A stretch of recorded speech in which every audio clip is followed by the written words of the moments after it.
Just going to give things a couple minutes here to let everybody get logged into the webinar. Those of you who have joined us so far, welcome. We'll be getting started here in just a few minutes to talk a little bit about the consulting experience in light of the pandemic.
All right, well, looks like we've got a good number of folks filling in. I'm going to get started doing some introductions, and hopefully we'll get started here. So welcome back, everyone. Thanks for attending. We're now entering session 3 of our 4 sessions today. I'm going to be having a conversation amongst myself, Chad, Yoann Gini of Abelonni, and Tom Bridge of Technolutionary. We're the organizing committee of Futureproof IT, and are excited to have everybody here. We're super flattered by the attendance and by the engagement in the Slack workspace today. So thanks to everybody who's been participating so far, and thanks for joining us and helping us hit that goal of raising some money for charity. This has been kind of a wild adventure for us putting this together, but we're super glad that everybody's been able to join us. With that, we're gonna kind of get things started here and talk a little bit about kind of the experience that brought us here to put this event together, and also kind of talk about some of the challenges that we've faced as consultants during the COVID-19 pandemic. I'm going to take down the share here so you guys can see our video, and just wanted to welcome Tom and Yoann, who have been helping us with some TV in the background so far today, but first time live on camera. Yoann, things going well for you over in France, I guess this afternoon? Yeah, so far so good. Great, and Tom, hopefully a number of folks may recognize you from a variety of places, including the Mac Admins podcast. Doing well so far this morning for you as well? Having a great one so far. Really impressed with everybody who's come out to see the conference here. Thanks everybody for coming. And we've had some really great talks from a great number of speakers this morning already. So I'm really thrilled to talk about consulting and how consulting's environment has changed a little bit, and what's really important about being a consultant right now. So just to kind of take it back a little bit to kind of before our current situation, I wanted to first kind of start with you, Tom, as you've got an interesting story of transitioning from in-house IT into the consulting world. I kind of just, for those who maybe aren't as familiar, or maybe just some folks who maybe are a little bit familiar, but, haven't heard your particular origin story here, I wanted to get a little bit of background from you about kind of how you got into consulting, how you, kind of found your way to join the Apple Consultants Network, and sort of how you ended up in this line of work to begin with. Sure. Technolutionary started back in 2006. And actually very tail end of 2005. So we'll be 15 years old this coming October when that's the date on our corporate papers, right? And at the time, my then boss, Mark Colleen, was the director of IT at the National Center on Education and the Economy. And I was the field tech. And I think my title was effectively Staff Associate IT. And not a great title. Essentially I signed all my emails though, itinerant technologist, because I was the person in the department who was, in his early 20s, didn't have kids, You know, had a girlfriend, but that was about it. And so they were like, you're going to be on the road for the next couple months. And, you know, spent a lot of time doing corporate IT for a large Mac organization of, you know, 200 people. I suppose large really gets put in quote marks there, especially after we heard from Rich last session about how they've taken a 100,000 person company remote. But it felt large at the time because we were operating in 4 time zones across 8 states. And, you know, we had seen a little bit of a transition coming. The organization was about to go through some change. And as part of that, we had the opportunity to outsource ourselves.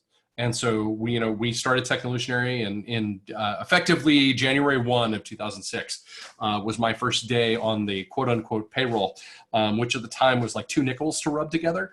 And we had 4 clients. We had a law firm out in Leesburg. We had NCE, obviously. They needed our services to help maintain their first-class service amongst you know, other kind of environments. And a couple of little design shops in Arlington. And so we said, you know what, let's do this. Let's take a really big go at it. And I feel like until probably year before last, I kept waiting for us to be like, all right, now I'm going to go start another job again. Because our work was either done or, you know, we were out of work. But, you know, now we've got 60 clients across the greater DC area. We support, I think our last count is about 700 people with a team of 4. And, you know, we do that here in DC. And, you know, we joined the Apple Consultants Network because we felt it made it really clear who we were as an organization. Because we were focused on delivering quality solutions for Apple-based organizations or Apple-using organizations across the DC metro area. I would say that most of our clients now are small businesses under 50, but we do have several organizations in the 50 to 200 range now. And some places where we're actually supporting the Mac using cluster inside of a larger PC-based enterprise, such as we do for the Society for Human Resource Management. You know, we're actually acting as outsource Apple subject matter experts. And it's a great place to operate. You know, we get to actually spend our time building great solutions for organizations that maybe aren't necessarily set up for that for the get-go, or they're missing some of the, you know, domain-specific knowledge that we're able to provide. And so that's kind of how we got started. And, you know, it'll be 15 years this October. And I can't believe it. Time has just gone by so fast. Although, you know, here we are on March 73rd or whatever this is. And, you know, maybe sometimes time feels a little bit slow too.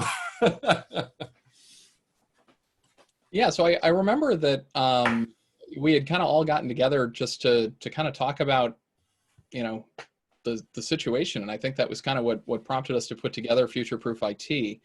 I guess, Yoann, you know, talk to me a little bit about kind of your experience and, you know, where, you know, kind of where your services have fit in light of this. I know we talked, you know, heard from Rich in the last session talking about, you know, kind of how his job is, you know, maybe stayed the same, maybe changed a little bit, you know, in light of the pandemic, I guess. You know, tell me a little bit about, you know, where things are for you guys and sort of, you know, are you just managing devices? You know, are things, you know, are you being asked to do things that are outside of the ordinary recently? Yeah. So basically on my side, I've crafted the company to be focused on helping small businesses. Basically, my initial idea back in 2008 was, okay, I want to bring skills and way of doing things that are usually available only for large scale companies. I want to take this, make it more affordable and bring it to the small business market. So that was my whole idea behind my company since the beginning. And time as a time span, and you start to have more expertise on your root knowledge, you start to look at other knowledge. And that brings me the opportunity to bring to my customers some kind of additional services that are now starting to be the main services actually, which is more I would say child time CTO or CIO. Basically, we are helping them to understand what they can do with IT nowadays to be more effective and more profitable and more friendly to their employee to, in the overall, create a whole better structure.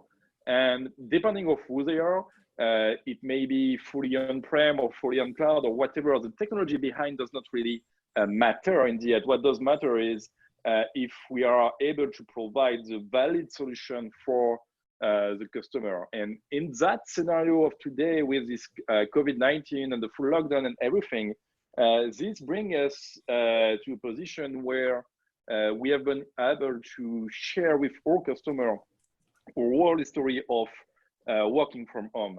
Basically, my company is now 12 years old, and I never wanted an office, and we still do not own any kind of office. It's a 5-person company that has always been fully remote.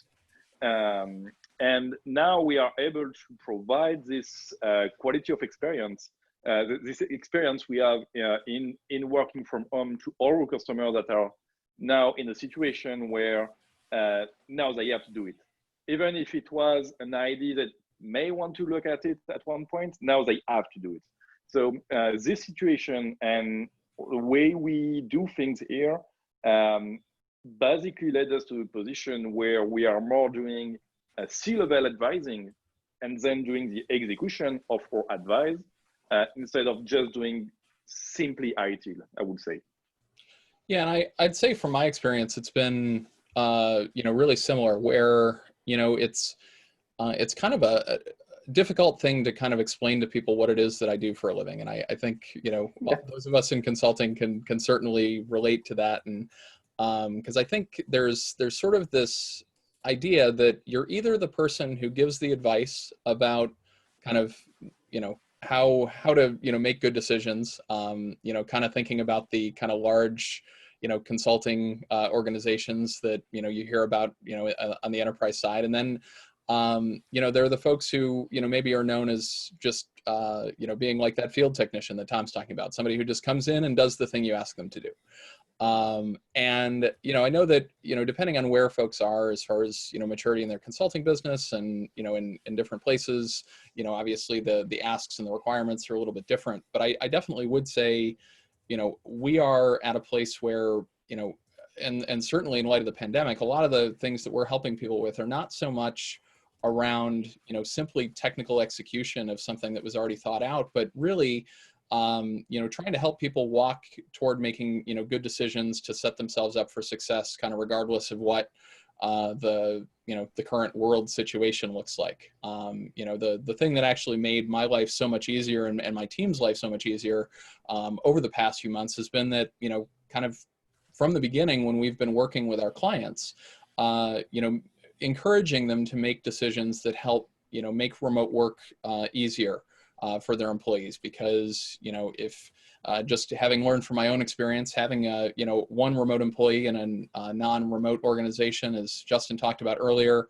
or, taking a look at, companies that maybe are just exploring their first remote worker. A lot of times we get asked the question, well, how do you guys do it? How do the people who do this right, how do they do it? And that's, one of the really cool things about bringing the experience from, from working with different companies across different industries and helping support a lot of different tools. We can come in with that context and help folks, be able to, to navigate this a little bit more easily. And, it's been a really interesting experience for us, being strictly a consulting services company, which I think, kind of describes both of you guys as well, in that we don't really do a whole lot of, reselling of products or services, whether software or hardware. We may have some partnerships, that we have with certain vendors where, we provide services on behalf of them. I know Yoann, you teach Apple training courses, for example. Yep. But that's only kind of one thing as part of the many things that you do. I teach Jamf certification courses, back when we did that in person here in the DC area. Both of us probably sitting here going about training. We don't do it as much anymore now that we're all remote. But that's something we're trying to navigate as well. I guess, how do you guys feel like, you fit in, when you first talk to a customer where, they probably have a lot of different voices talking to them, whether that be, the place that they buy the hardware from, or, their accountant, or, the facilities management, or, maybe they work in a co-working space like a Regis or a WeWork, and they have kind of a catalog of services that you can buy, from the landlord. I guess, what's a little different, about kind of how you come in and, present that to your customers, and how do you differ from kind of other types of services that a business might buy that kind of overlap into IT? Because I feel like IT isn't just the computer nowadays. It's it kind of encompasses a lot of different things that a business has to deal with. And I guess either one of you guys who want to start, I suppose I should. Sure. I feel like a lot of it comes down to being a trusted advisor, right? And essentially, this is why you hire in-house counsel, is that you never have, you've always got somebody who's actually looking out for your interests before they're looking out for their own. And there are a lot of organizations out there that maybe don't do that, that are maybe focused on providing their suite of solutions, which they, take money off of the back end for. And that's fine. If that's how you want to run your business, I'm not going to tell you not to do it. I do definitely feel, however, that the most important relationship that you have with your client needs to be of one where they trust you. And they also need to know like the transparency of the cost situation. And that is a big part of that. And so we have those conversations with our clients when, if for example, we work with an MDM, and that MDM makes it most easy for us as an MSP if we all go together, if we've got access to our back-end MSP portal side of things, which means we're supposed to take a cut of what they pay for the MDM. I'm not going to build my business on that revenue. I don't think that's fair.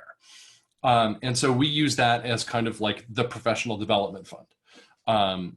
So that we can develop our staff. We're not paying that out to our own pockets. I don't think that would be right.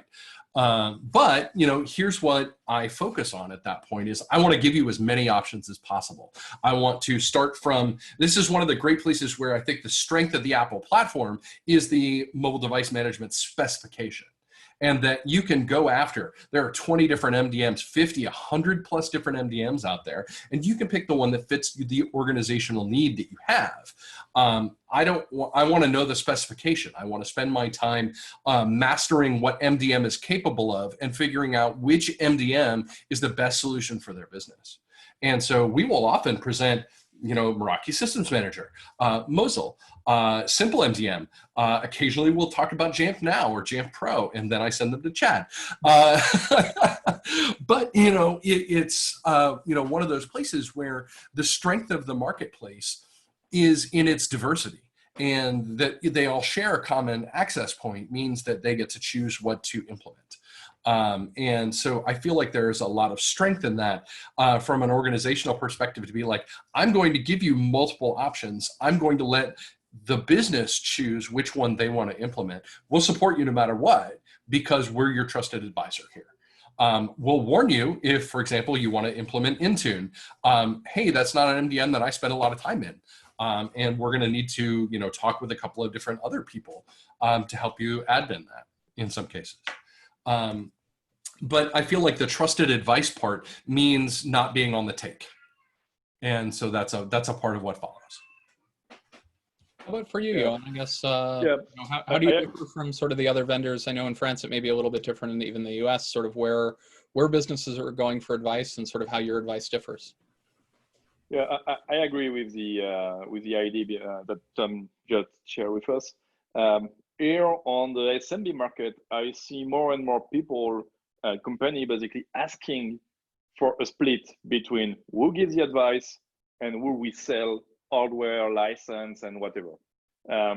We had a long history of reseller and integrator in France who basically didn't work really well. They are mostly known to be, yes, they are able to have low price, but behind them, there is low service quality. So that maybe it's really specific to the French market, but that's what happened. And so we see a lot of small businesses who have the freedom of choice because their internal behavior is flexible enough, who decide now to tell, okay, we want someone that can do the advice on the side, and we will find a reseller aside of that. And that's really interesting for me because that allow me to be in a position where I'm trusted because I'm considered as ethical. And that's the kind of business model I've tried to create with my company to be some kind of ethical consultant. The idea behind that is I sign a binding contract with my customer telling them, I do not take money on the advice I give you. So if I recommend you software A over B, even if A is more expensive and some other reseller are trying to convince you to take B, it is not because I will take an advantage on it. I don't get any kind of incentive. I refuse all kind of reseller or MSP program because of that. And that gives me the ability to work with my customer in a way more trustful relationship. And they basically take more consideration to my advice, even if my advice is more expensive in the end than what a reseller can do with a salesman. And that's really interesting. And the funny part is now that this kind of model start to be a common trend in France. We see reseller and integrators understanding that and getting away from the small business market and basically accept the fact that SMB market is handled by consultants. And what they do is they offer a consultant two options. Either we give you some incentive if you recommend your customer to buy X kind of any kind of reseller, or instead of giving you incentive, we reduce the price for your customers. And that's the part which is interesting for me. So I have few kind of trusted partners who can resell what I don't want to do, hardware and software. And instead of giving me money for recommending them, they cut the price for the customer because they have less work to do to get that kind of sales for them in their bucket, basically. So that's the common situation here. That's the situation that starts to be common here. And I think that's the way to go. So far, all the customers I have in that situation are really happy with that. And I see more and more large company going to that model also.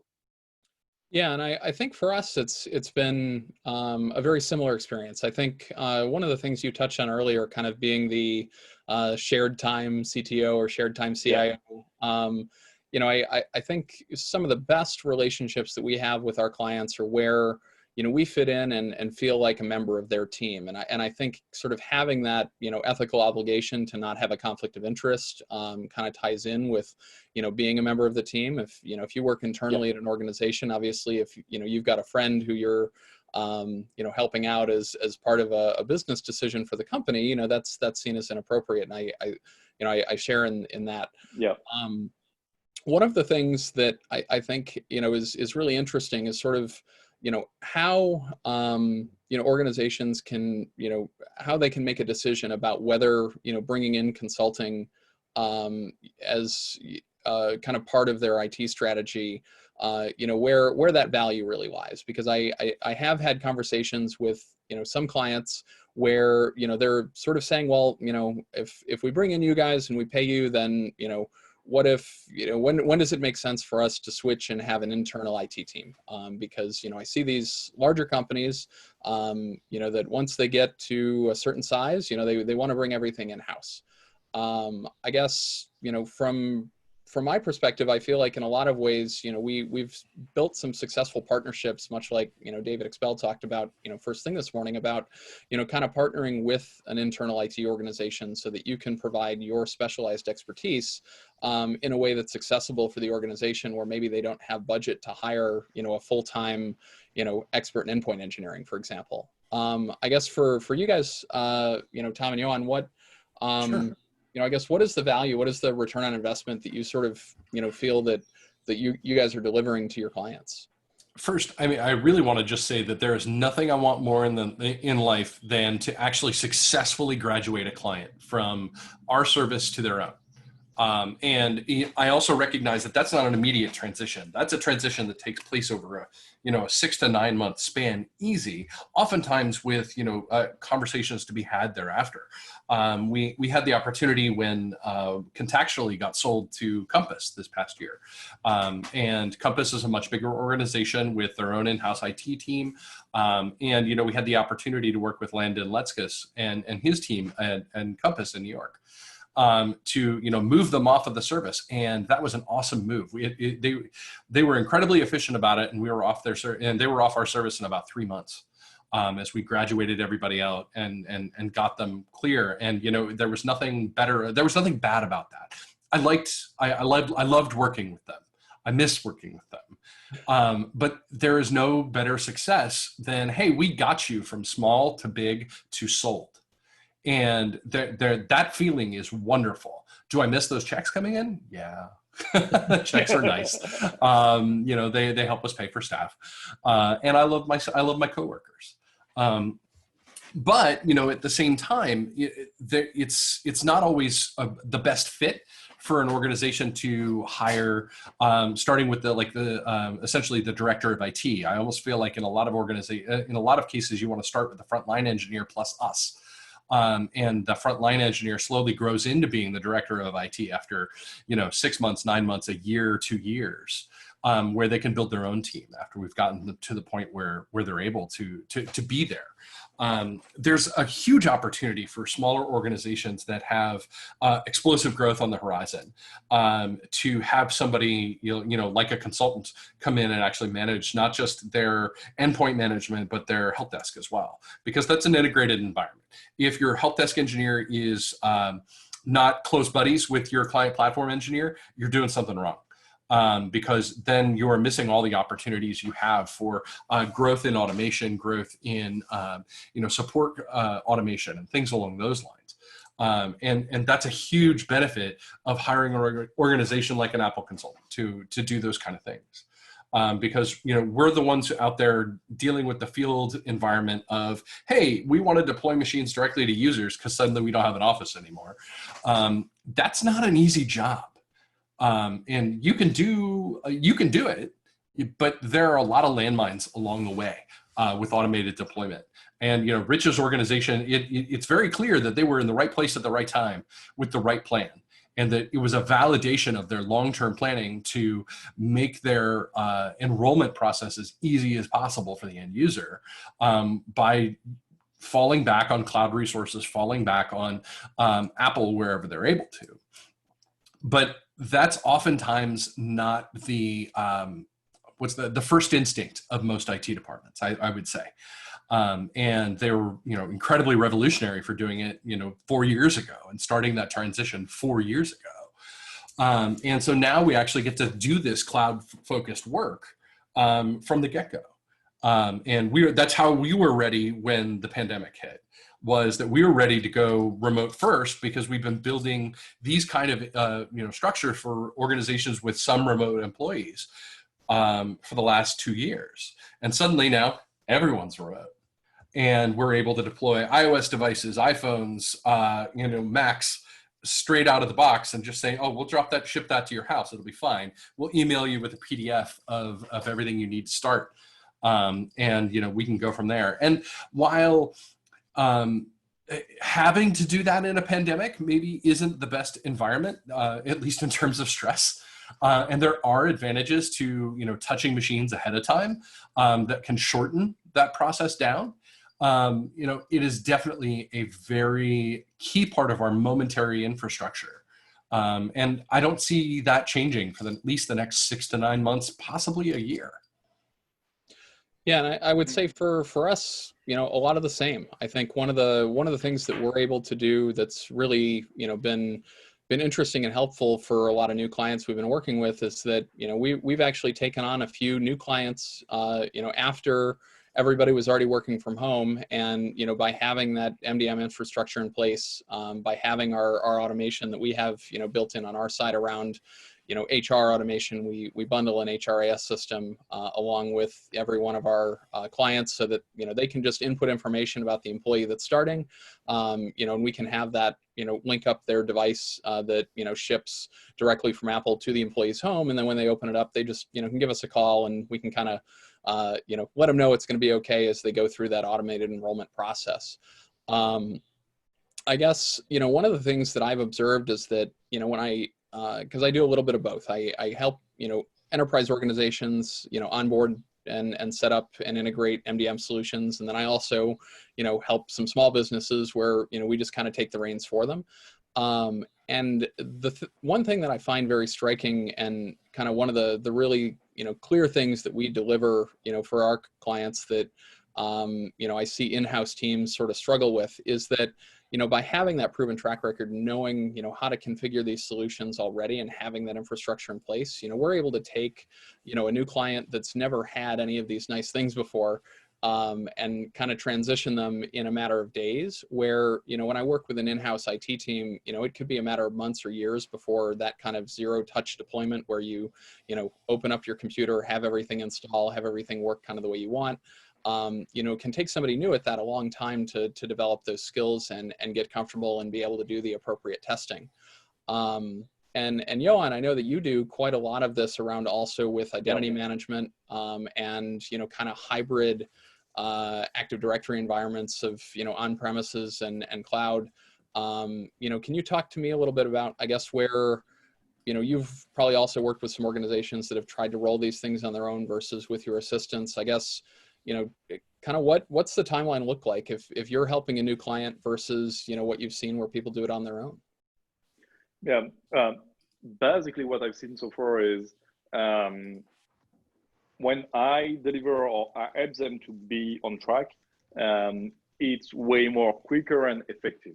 That's because there is a difference between usual operational skills that most IT teams have and specific expertise to deploy something new or to reach a new goal.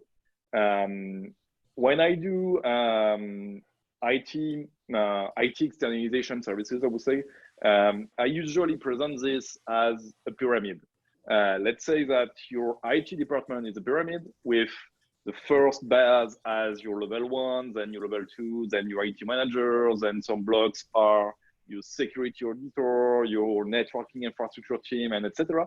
The idea we have behind our business model is to basically provide a service that is some kind of patchwork.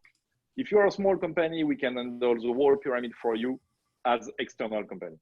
But as long as you have needs for one of those blocks, more like, for example, 60% of the full-time employee, then maybe you need to internalize it.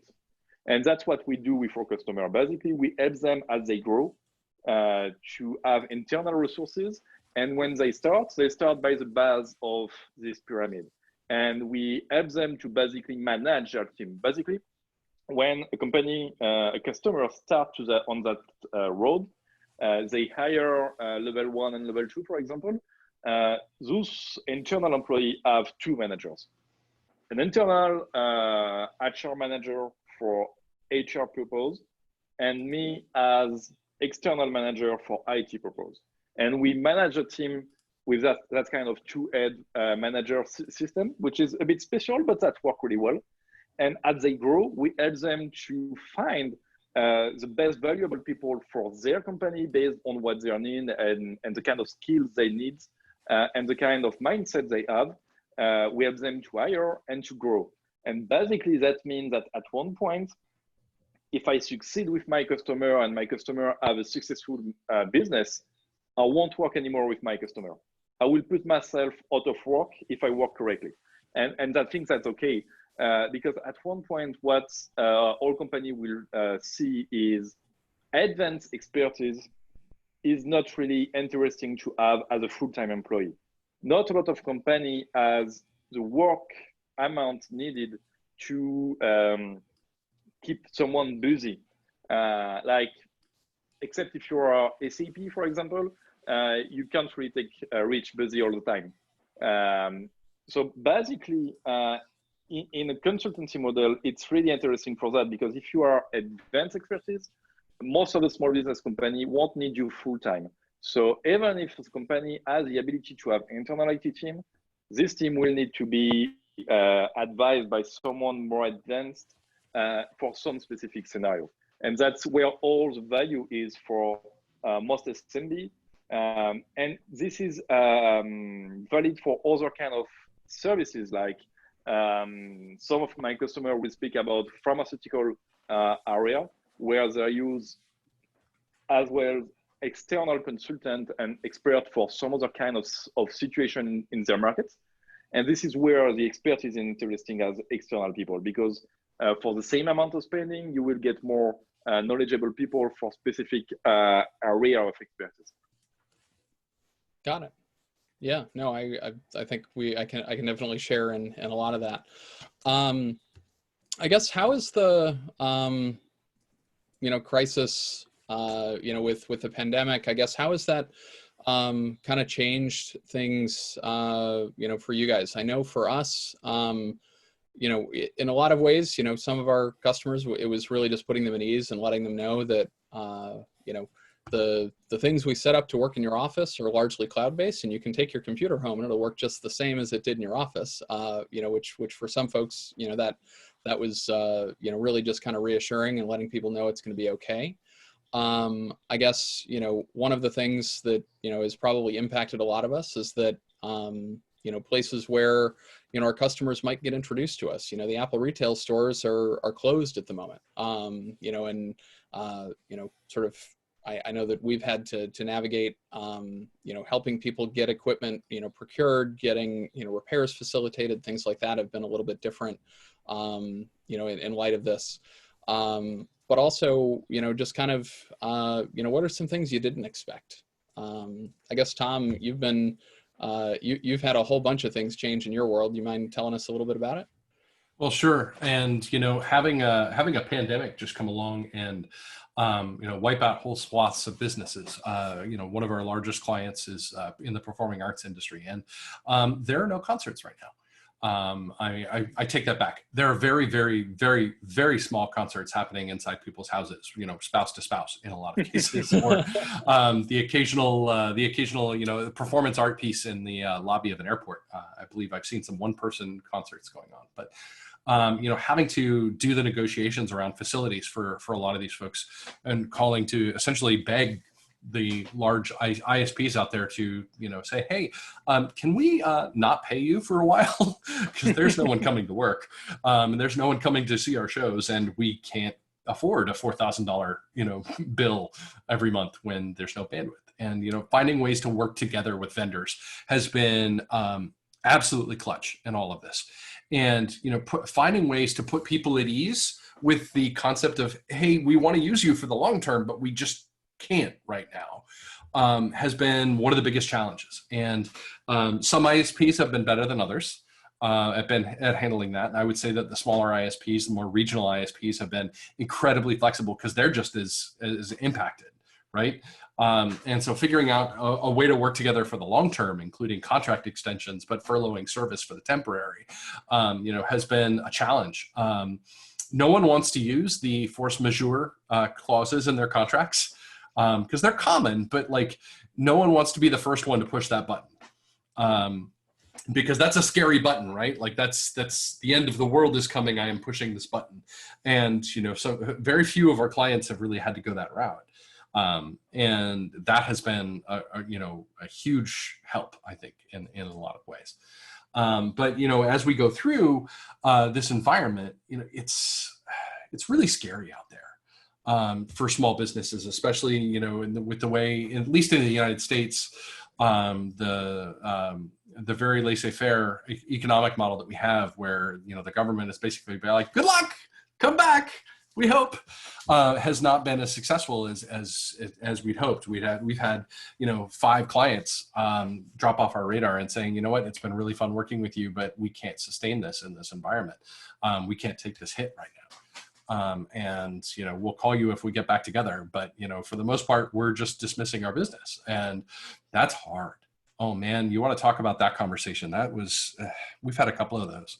Including a couple where they've had to let go staffers down to a skeleton crew. The emotional toll of that is substantial on small business owners, I will say. And that was something that I was not prepared for, was having to be the IT professional who's be like, look, we got you. This is on autopilot. We'll let it go for as long as you need it to go. That's a scary conversation because it's very vulnerable. Not just to myself, not just to my business, but to them as well. And that's hard. but I think it's important to recognize the humanity in all of this, and the very human toll that we've seen as a result of COVID-19. Is that it's not just killing people, it's doing dramatic unseen damage to people who are recovering. It's done dramatic unseen damage to people who are unable to work right now. And I feel like that's the challenge that I don't have a good technological fix for. And just having to be the person that listens and to talk to people and to be honest in hard moments has been probably our best. Those are where we're doing our best work. If that's, is to be present for our clients and to be partners with them. So that's hard. You kind of have to be for your own team too. Yeah. And I think that's, when Rich was showing kind of the list of dates and everything that happened, and when it happened, it kind of, put a chill in me a little bit to kind of remember back when I first had to have that conversation, with my staff to sort of let them know, like, here's what we're dealing with. Here are some changes we're going to have to take. Here's what to expect and sort of what my plan is, and trying to be as transparent as I possibly can be in light of not having any idea whether we're going to continue to receive, payments on our invoices going forward. Luckily we've, I think have been doing a lot of the same stuff that you've been doing, Tom, as far as, our clients see us as an ally in helping them navigate this. And I think we've felt like most people that we're working with, have been pretty transparent with us. And, we've, at least for those who can pay, they're continuing to pay, and happy that we're helping them, do whatever we can to reduce cost where there's things possible to reduce cost, helping them work from home.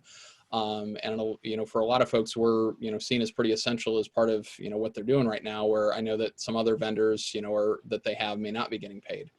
I know, Yoann, you've got, an interesting situation yourself with kind of France taking a different approach than the US as far as, navigating employment in the pandemic. I guess, how are you supporting your colleagues and, the people that work for you? I know as a business owner, it's, we've all got the scares of how are we going to keep everyone paid, but, I guess, how are you supporting your team? Yeah, it's true that France has a good side as being a socialist country is, well, basically France help us to pay for the salaries. So we have basically all unemployment fees be paid by the government. So that help a lot of companies to stay alive and to avoid basically laying off employees during the crisis. So far as an IT company, we see a lot of reduction in our global activities, but not enough in my case to put my own employee in part-time unemployment. So far here, I would say it's okay for those kind of services company like us who are really important to handle the situation, because we help other customers to be able to maintain the company in a healthy condition in that situation. New projects are shut down for the moment because no one have any idea where we are going. So it's really hard to find new projects and new investments on private as well as public projects. But there is still activity somehow, partly thanks to that help we have for the government. Right now we have, I think, 50% of the workforce in France who are on part-time unemployment somehow. So that's really huge. We are now starting to unlock the country, area per area.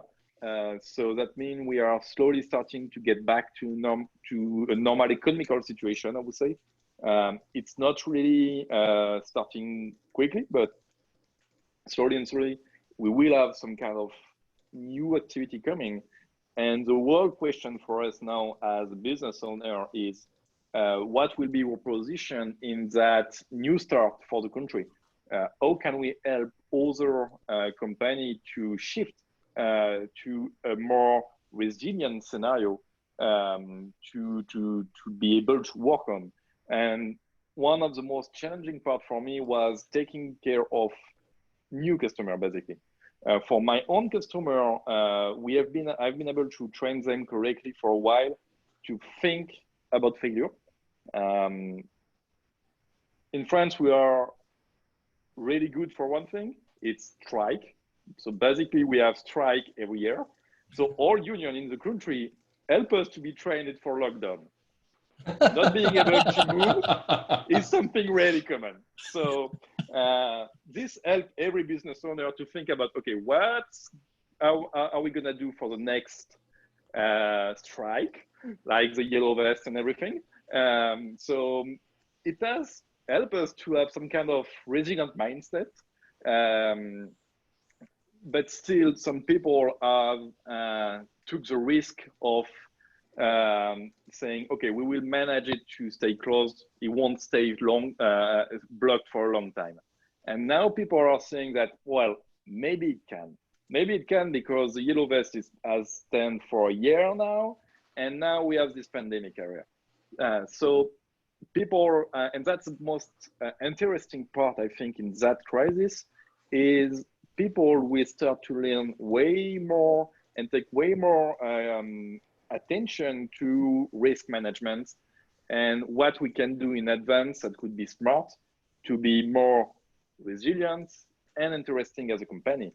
I mean, working from home is both resilience and an advantage to have employees who are more comfortable at work and also have access to new candidates that are eventually in a different geographic region.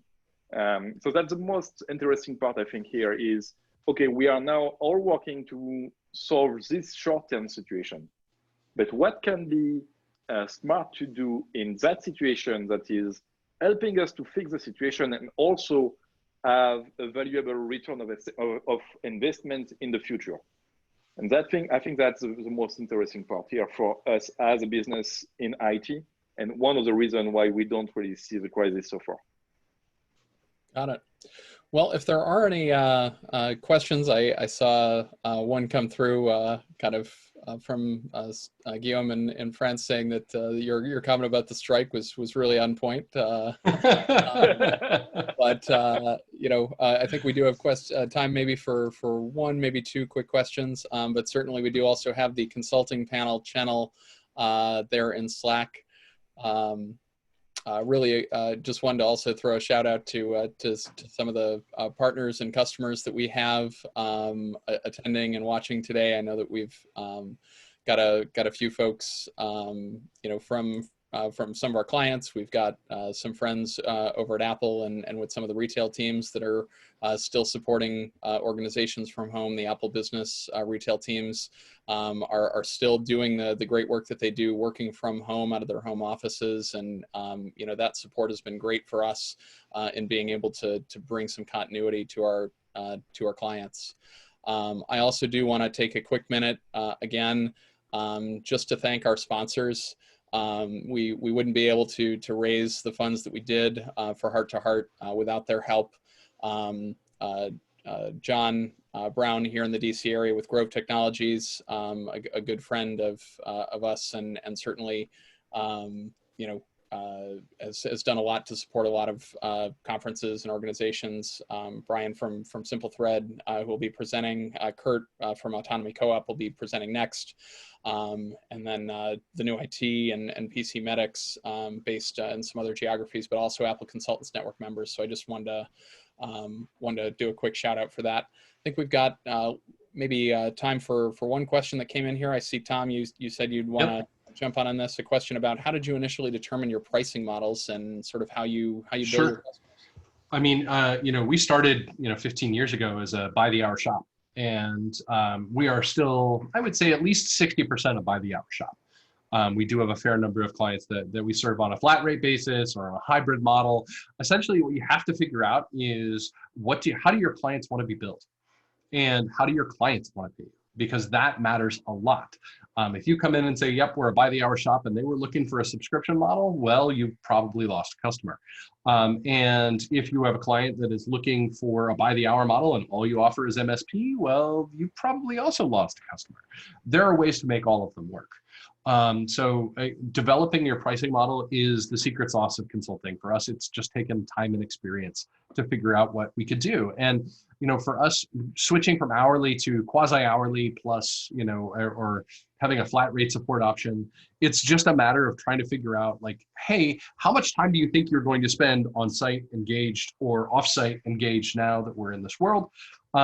What is that time going to cost your organization? What is that time going to represent in value to your customer? And you have to start building a balance between the two of those things. And it's hard. So, I mean, it's a real challenge, and there are different models for everybody. Find one that works for you. Yeah, I'd say for us, it's something that we navigate and kind of adjust periodically. But one thing that this kind of brings to mind for me that may be a little bit different, you know, for others or something they hadn't thought of is that, you know, I'm actually okay, you know, with some customer or, you know, with some, you know, people who call not necessarily being a client or not necessarily being a customer. You know, and one of the things I think that, you know, helped really, you know, bring us together to hold this event, you know, was really that, you know, we've taken a keen interest in building a really good referral partnership network within, you know, just the consulting community. So if I get a call, you know, from somebody who wants something that isn't really what we do best, I do try to make sure that I have someone who I can call for the things that I'm aware of. Now, if somebody calls with a question that I've never heard of before, you know, I'll probably do some digging for them and make sure that they're helped. But, you know, one of the things that I really appreciate about some of the introductions we get from, you know, resellers, from, you know, other existing clients, from the Apple retail teams is that, you know, people are coming to us because, you know, they've gone somewhere for help, and we've been, you know, communicated to them as someone who's going to be able to give them, you know, advice or guidance on where they should go. So I want to make sure, you know, that no matter who's calling, that they feel like they've had a good experience working with us, and that's why we try to refer out that business as well. Yep, and that's the other thing is that there are a lot of organizations that will just say, well, I'll meld my, or I'll, you know, bend my organization to fit your need. That's not always a great fit. And so finding other consultants that you work with here in the DC area, you know, Chad and I have been essentially on the same, you know, RFPs before. And, you know, we don't ever feel like we're in competition with each other because we're going to let them choose. Or, hey, this isn't a fit for me, but it might be a fit for you. Knowing how your friends operate matters. So that helps. Cool. Well, as we are kind of bouncing between meetings here to make sure that, you know, we've got everybody prepared and ready to go, we are going to go ahead and wrap up this session. Please do continue this conversation in Slack in the consulting panel channel. And we also, you know, please do take a look in the welcome channel. We'll have that link posted for the next session here shortly. It's also in your email and on the login page. We're going to have Kurt Roberts from Autonomy talking next about content deployment for both technical and non-technical people. So look forward to seeing you all there momentarily. So with that, we'll see you over in the other webinar just here in a few minutes. Thanks a lot. Yep. Bye, everybody. Bye, everybody.